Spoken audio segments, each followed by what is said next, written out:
Една година по-късно мисля, че вече е време да ви разкажа защо се наложи да направим ремонт на банята. В днешното видео ще имате леко звучение, ето тук отдолу, но мисля вече да не го отлагам, а да сядам и да го заснема това видео. Започваме с лека предистория. В този апартамент започнахме да живеем от 1 юни 2018 година. Това е денят, в който изписаха и Фарис от болницата и се преместихме заедно тримата като новодомци. Преди това, като цяло, ремонта в апартамента изобщо не вървеше добре. С майсторите ни беше изключително трудно. Ние за първи път правехме такъв грандиозен ремонт, даже да не кажа, че изобщо за първи път правихме какъвто и да било ремонт. И затова ни беше много трудно. Нямаше наши близки приятели, които да ни препоръчат майстори, които са ги ползвали съвсем наскоро, за да може да се възползваме от това, да видим какво са направили преди това. И заради всичките тези причини се спряхме на майстори, които правеха абсолютно всички апартаменти, които са в комплекса, в който живеем. Като предварително апартаментът ни беше направен проект от дизайнери. За съжаление обаче дизайнерите, които ние ползвахме тогава, не предлагаха довършителна част. Ако предлагаха, щяха да ни улеснят живота изцяло, но не предлагаха. Знам, че сега вече има много дизайнери, които предлагат довършителни работи, които предлагат надзор изобщо на цялото това нещо, което те са ви проектирали. Така че първото нещо, което ви препоръчвам, ако се спрете на дизайнери и нямате майстори, които имате изключително много доверие, задължително да прибегнете към техните услуги, защото вие си изключвате договор предварително и ако нещо не е изпълнено така както е на проекта, те носят тази отговорност. Така, връщаме се отново на първоначалните майстори, които започнаха апартамента, налепиха плочки в кухнята, започнаха да се занимават с някакви неща по апартамента. То не беше само плочки, трябваше и по стените да се правят някакви неща и така нататък. Те се взеха с цялата тази работа, като баните и коридора ги бяха оставили за накрая, за последното нещо, което ще правят. Но тъй като аз родих прекалено рано, времето изключително много вече ни пришпорваше, като имайте предвид, че всичко това, което те са направили в апартамента, което изобщо не е много, защото подовите настилки в хола, както и в спалните, са сложени от фирмата, от която купихме подовите настилки. Така че реално нещата, които те са правили, не са кой знае колко много, но те се бавеха изключително много, просто защото ви казах още самото начало, че те правеха ремонт на много апартаменти по едно и също време и може би ние от началото не им давахме толкова зор, тъй като аз бях бременна, имахме прекалено много време и за това имахме и търпение, така да се каже. Но в момента, в който родих април месец, вече започнахме да пришпорваме малко работата. Те казаха, че няма да могат да се справят с това, което ние искаме от тях. И ние за това прибегнахме вече да търсим нови майстори. На мястото, където живеехме, имаше майстор, който ни беше направил там банята. Ехо, заповядай. На мястото, където живеехме, имаше един майстор, който ни беше направил там банята. Ние веднага му се обадихме на него по телефона. Той каза, че за съжаление няма как да поеме нашия проект, защото заминава за чужбина там да работи. Препоръча ни друго момче. Другото момче дойде, започна, мисля, че един ден. След това ходеше и на друг обект. Там имаше някакъв проблем на другия обект, нещо си беше направил на ръката, нещо се беше срязал и му бях казали, че следващите 6 месеца не може да работи и ние трябваше да намерим вече нови майстори. Новите майстори ги намерихме в интернет, като единственото нещо, което можехме да гледаме в интернет, беше цената, която предлагат и ние решихме, че ще изберем най-високата цена, която се предлага в интернет, за да сме сигурни, че ще попаднем на най-добрите майстори. Не попаднахме на тях. Друга много сериозна грешка, която според мен направихме е за баните, както и за коридора, е, че решихме баните да не ни ги правят по проект. Казахме си какво толкова. Това са просто едни бани. Какво толкова може да се обърка в тях? Затова отидохме в един магазин за плочки, втори магазин, трети магазин. Видяхме едни супер скъпи плочки, които тогава ни струваха много скъпи, тези големите плочки, които са. Решихме, че това е пълен абсурд просто за една баня. Отидохме в следващия магазин, там просто си харесахме два варианта на плочки, купихме ги и точка. За смесителите, за тоалетната чиния, за мивките, за шкафовете отидохме в Рока. Бяхме решили, че от Рока ще си купим всички неща. Харесахме ги там на каталог, поръчахме всичко пристигна и майсторите започнаха да работят. Старите плочки в нашата баня бяха, мисля, че 3 цвята, като имаше светло-бежово, кафяво и едни, които имат шарка. Сега не съм на 100% сигурна, аз съм снимала банята и преди, снимала съм по време на ремонта, снимала съм и след, така че ще ви поставям доста кадри и ще видите точно как е било и как се е получило след това. Но първият така лош знак, който получихме е, че майсторът, който ни правеше, той е започнал, мисля, че от нашата баня, един ден ни звъна да ни каже, че плочките, които са с шарка, които трябваше да бъдат зад душа... Ей, защо се караш? Които трябваше да бъдат зад душа и зад тоалетната чиния, са една идея по-дебели от останалите плочки, което още по телефона ми се струваше малко нереално, защото бяха от една и съща серия и кой производител ще си направи едните плочки по-дебели, другите по-тънки. Каза ни, варианта е една идея да надстърчат, буквално няма да го забелязвате, или другия вариант е просто да там много му усложняваме работата, оскъпяваме и така нататък. Както казвам, по това време Варис вече е в болница, ние вече нямаме абсолютно никакво време и се примирихме с това, че плочките леко ще надстърчат. Тъй като забравих преди да започна да снимам видеото, да прегледам кадрите, които имам от предишната баня, притеснявам се, че ще забравя нещо от нещата, които не ни е харесало. Ще слагам и voice-over на някои от кадрите, които виждате, ще видите след малко.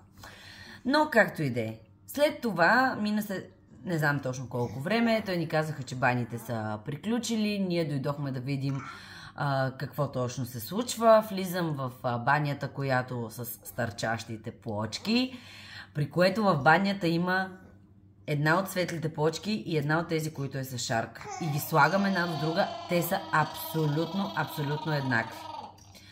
Проблемът всъщност, който се беше случил, е, че той беше сложил прекалено много лепило или там каквото се слага отзад зад плочката. Било е леко засъхнало, след това се е наложило да слага втори слой и така се е получило, че плочката е започнала да надстърча. Няма да ви обяснявам, че на места, където се е налагало самите плочки да бъдат рязани, защото за да паснат точно на помещението, бяха супер много назъбени, целите на едни шупли и въобще седеше изключително грозно, но както и да е, въобще няма да го коментирам. Мястото, където седи туалетната чиния, туалетната хартия, стойката за туалетната хартия и бяха обърнали наобратно, туалетната хартия щеше да пада. Това въобще просто не ми го побира акъла, нали, как ти си майстор на бани и една пръчка, която държи туалетната хартия, ще я сложиш наобратно. Защо я слагаш наобратно? Изобщо никой не успя да разбере, но така, наложи се и това нещо да махне. Там останаха дупки в самата плочка. Тези дупки вместо тогава, нали, сега ако бях, щях да накарам да свали тази плочка, да си купи нова плочка и да сложи нова плочка. Тогава той реши, че просто ще го замаже с фуга и така си остана и това. И просто още много други неща, които изобщо не ни харесаха в изпълнението на нашата баня. Но това не беше най-фрапантното.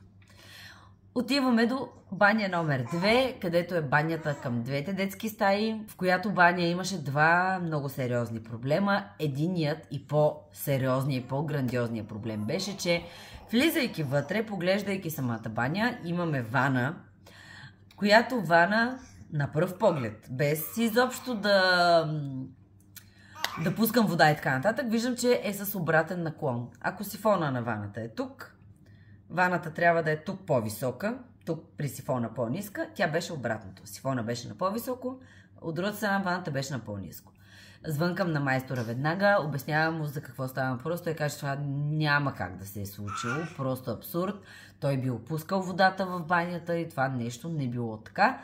Пускам водата, правя му клипче как водата изобщо не се източва. Наложи се да разлепат цялата вана, защото тя е с едни малки плочки. Наложи се да я разлепат, да я обърнат. Изобщо беше много голяма хамалогия. Но спирам да говоря вече за тази баня, защото все още не сме правили ремонт на нея. Правихме на другата баня, която е към нашата стая.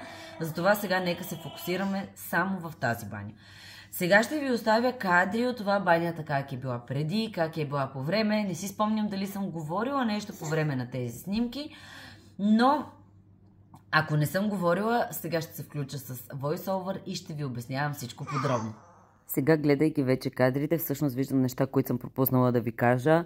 В банята имахме такъв тип опънат таван, който трябваше да се махне преди започването на ремонта и след това да се сложи. За щастие, фирмата, която ни е слагала тогава, си свършиха работата перфектно и не се налагаше да слагаме нов таван, но ето така изглежда без тавана. Сега ще ви покажа забележките, които имахме по старата баня. Ето тук може да видите как фугите вече ги няма. Тук във ъгълчето до прозореца лайсните са сложени просто по ужасен начин и навсякъде плочките са нацапани. Ето тук също може да видите над тоалетната чиния фугите колко са криви. Лайсните отново не са срязани по правилен начин и това са прословутите плочки, които надстърчат, които ви гарантирам, че са точно толкова дебели, колкото са и светлите. Преминаваме и към последното нещо, което е изключително лошо направено. Това е вратата, плочките, където завършат банята и касата на вратата. Може да видите колко хубаво е измазано и колко гладко е направено всичко. Както сте видяли на кадрите до тук, така ще видите и на кадрите по-напред, че сме запазили няколко неща от банята, които вече са били в старата баня. Едно от нещата е тоалетната чиния, тъй като беше абсолютно здрава, абсолютно нищо и нямаше нужда да я сменяме, както запазихме и казанчето, как се наричаше тази система, която е точно за водата, която е вградена в нашия случай. Така и друго нещо, което запазихме е паравана, който отделя самия душ от мивките и от тоалетната. И тъй като решихме да запазим въпросното казанче, което си има някакво друго наименование, ама честно казано в момента не се сещам, трябваше отново да се спрем на рока, тъй като самия бутон, който е за тоалетната чиния за пускане на водата, съвпадаше единствено с бутон от рока. Отново решихме банята да я правим без дизайнер. По една единствена причина бях гледала изключително много снимки в Pinterest на бани и имах точна и ясна представа как искам да изглежда нашата нова баня. Исках задължително да бъде с розово-златни кранчета, смесители, душове и така нататък. И другото нещо, което исках е плочките да бъдат възможно най-изчистени, бежови.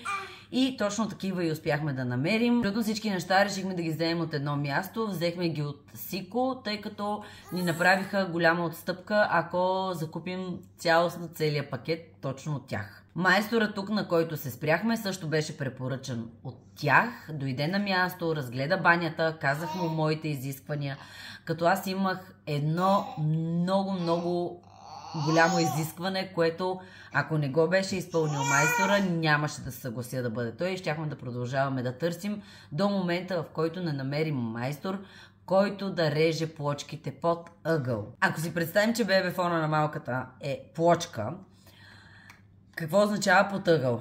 Когато режат плочка, да кажем, трябва да се залепи на тази стена и тук има ъгъл на тази стена, по-скоро така ъгъл, защото и при нас е по същия начин.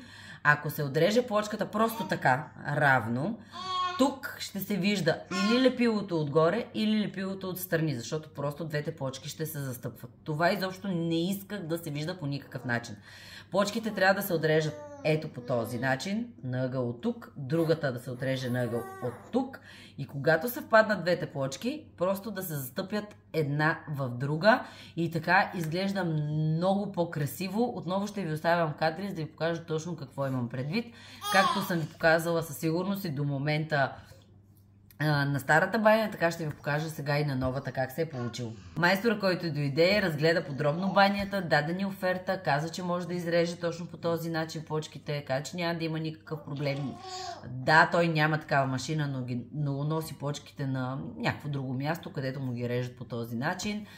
Офертата ни се стори доста скъпа. В интерес на истината, офертата и цената за всичко, което купихме за банята, беше абсолютно еднаква, което ни стори много скъпо, но в крайна сметка все пак той трябваше да разбие цялата стара баня. В офертата влизаше да дойде камионче, с което да извозат целият този буклук, така че заради това ни се стори пък що годе по-адекватна цената и решихме да се съгласим на неговата оферта. Като първоначално, разбира се, ни даде един срок. Този срок се удължи, мисля, че около тройно. Не съм на 100% сигурна, ще ви оставя някъде на екрана точно от коя до коя дата сме приключили, защото наистина не си спомням вече, все пак беше преди една година, но беше много, много дълго време. За щастие, наистина майсторът работеше доста чисто, беше облепил цялата нашата спалня, защото банята е в спалнята. Тя ще ви пусна кадри да видите точно как беше облепил абсолютно всичко и така запази и много добре и дрехите вътре, и мебелите, и въобще нямахме никакъв проблем с този целият прах, който се беше получил от избушването на банята, от рязането на плочки и въобще от цялата ремонтна дейност. Но ако си мислите, че всичко от тук нататък е минало безпроблемно, лъжете се. Първо, че майстора няколко пъти се опита да ме убеди, че не е нужно плочките да се режат по този начин, да се сложи лайсна, щяло да седи страхотно. Не, аз си държах на моята и му казах, че единствената причина, по която съм решила да изобщо се доверя на него, е, че казал, че може да го направи това нещо, така че това си остава така. Да, за него беше много по-трудоемко като работа, но в крайна сметка аз съм си казала изискването още от самото начало. Още преди да започне ремонта, абсолютно всички неща, изключвам мивките, защото са две и шкафа за мивки, всичко друго беше тук. Лирата, душа, смесителите, абсолютно всичко беше подредено на терасата. Просто майстора трябваше да се направи труда, да отвори тези неща и да разгледа абсолютно всичко, какво сме поръчали, но той реши, че ще гледа само по кутиите, което беше много голяма грешка. Първо, защото душ системата, която съм поръчала за нашата баня, знаем, изключително красиво е просто да имате една душпита отгоре, новите модерни бани, всички така ги правят, но на мен не ми е удобна тази душпита. Първо не ми е удобна да се къпя, защото за да се къпя с нея, първо, за да имаме такава пита, тя трябва да е по-висока от Марсел. А за да се къпя аз с нея, водата ми пада... Водата ми пада изключително много от високо и на мен изобщо не ми е комфортно да се къпя така. Затова искам да имам сушалка. Сушалката, единият вариант беше да сложим статична някъде на височината на главата. Да, обаче мен отново не ми хареса този вариант. Искам сушалката да ми се мести и заради това трябваше да купим такава душ система. Има места, на където се слага пита, сушалката и я слагат на просто една тръба закачена. Ако намеря снимки, ще се опитам да ви сложа. Просто закачена, за да може самата сушалка да си ходи нагоре-надолу, но за съжаление от цвета, който ние бяхме избрали, нямаше такъв тип система. Заради това се спряхме точно на тази, която имаме в момента. И както казах, майстора не си беше направил труда да отвори, за да види точно какво има вътре. Беше го карал по смотрение или по стандарт, както той го нарича. Беше монтирал, беше изкарал изводите за топлата и за студената вода на 80 см от земята. В момента, в който изкара душа и го монтира, Марсел, като застане под него, душа му идваше точно до тук. И това стана проблем. Защото трябваше да изкърти плочките, които са зад душа, да премести тръбите нагоре и това си беше още не малко трудоемка работа. Следващата голяма грешка, която отново смятам, че вината беше негова и отчасти може би и наша, не си беше направил труда, разбира се, да отвори и лирата, която бяхме поръчали и отново беше направил разминаване в изводите, които са за топлата вода, която минава и циркулира в самата лира, за да загрява помещението. Грешката, която аз допуснах, беше с шкафа, който е под самите мивки. Стария ни шкаф беше с 4 чекмеджета, 2 под едната мивка, 2 под другата мивка. Бяха изключително дълбоки, изключително широки и успявахме да събираме много работи в тях. Както си събирах аз козметиката, така се събираше и Марсел цялата козметика и ни оставаха 2 свободни, които да си събираме всички кърпи. Но пак казвам, тук вината си е изцяло моя, никой не мога да се сърдя по никакъв начин. И затова искам пак да ви дам като съвет. Гледайте нещата, мерете нещата по 100 000 пъти. Не оставяйте нищо ето просто така, защото сте го видяли на снимка. Всичко си премервайте до най-малкия сантиметър, как точно искате да ви изглежда банята, кое къде искате да ви стои и така нататък, защото особено след поръчка, както ние направихме на шкафа, той беше по поръчка изцяло, защото първоначално беше само с 2 чекмеджета, едно отгоре, едно отдолу. Нямаше как да го върнем и да кажем не е това, което ние си представяхме и то да им е такова, което по принцип предлага. Те го бяха модифицирали така или иначе по наше желание. Затова нищо не успяхме да направим. Сега отдолу просто съм си сложила едно панерче, в което съм си наредила тоалетна хартия. И за момента така мисля да останат нещата. Ако след време успея да намеря някакви по-хубави панерчета, бих сложила отдолу. В едното сложа кърпи, в другото сложа тоалетна хартия. Така или иначе там вода не стига отдолу, за да ми мокри нещо. И мисля, че ще стане много добре, но за момента и така ми върши перфектна работа. Нишата, която виждате над тоалетната чиния, имах идея да я затворя, да я направя като шкаф с две вратички, но в последствие, честно казано, тъй като много се забави банята, не ми се чакаше допълнително вратички, нищо не ми се чакаше, там исках отново да си нареждам козметика, затова решихме, че ще го оставим отново така отворено пространство, сложихме една ваза, която, не ваза, ами кашпа, която със сигурност не е най-доброто решение, което съм намерила, мисля, че не е най-доброто решение, което съм намерила, но ще се примиря за момента с него и съм сложила една орхидея, едно цвете.